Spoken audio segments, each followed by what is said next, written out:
So the next risk factor, which we like to talk about, is alcohol. Now, alcohol is something that people do all around the world. There are 2.5 billion drinkers around the world.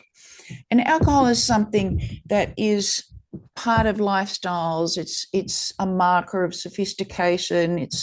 It's used for celebrations. It's a core feature of social activities and having a good time with mates. But the next slide. But this all comes at a cost. And there are many effects of alcohol on the body, including the cardiovascular system. And the thing about alcohol, it can have a direct toxic effect on the heart and the cardiovascular system. And so often high levels of alcohol can trigger episodes of atrial fibrillation. They can contribute to high blood pressure. And importantly, people who drink very high levels on a regular basis can get a type of dilated cardiomyopathy called alcoholic cardiomyopathy. And so this is a real problem at that high level of the spectrum. But it's not entirely clear whether lower levels of alcohol are safe. So moving on, let's have a think about alcohol and titin truncations. So what's the story here? So some years ago, there was a study of patients with alcoholic cardiomyopathy, so the very high levels of alcohol with dilated cardiomyopathy. It was interesting that about 10% of those people actually had a titin truncation. This was not too dissimilar to what you might find in a group of patients who had dilated cardiomyopathy due to other causes.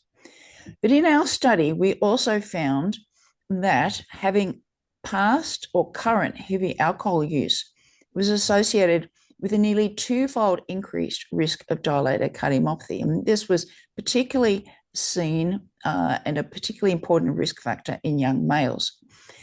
So it seems that having a titin truncation may give a genetic susceptibility to having toxic effects of alcohol impairing heart function. So the take-home message from this slide is that too much alcohol is harmful to the heart for anybody, but particularly if you have a truncating titin variant. Next slide. So the question which lots of people want to know is how much alcohol is actually too much. When most people are not going to be in the alcoholic cardiomyopathy range of drinking 20 drinks a week.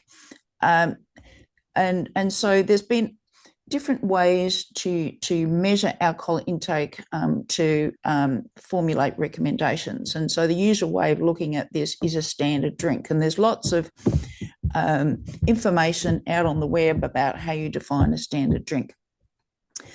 And there have been different recommendations by different authoritative bodies. The US National Institute on Alcohol Abuse suggested that no more than 3 drinks per day for women and 4 drinks per day for men was an upper limit. But I think in patients with cardiomyopathy, and particularly for titin truncations, we probably need to kind of be more cautious. And so the American Heart Association guidelines for patients with cardiovascular risk are really to limit standard drinks to no more than 2 per day for males or 1 per day in females. But ideally, cutting down to 0 is the safest way to go.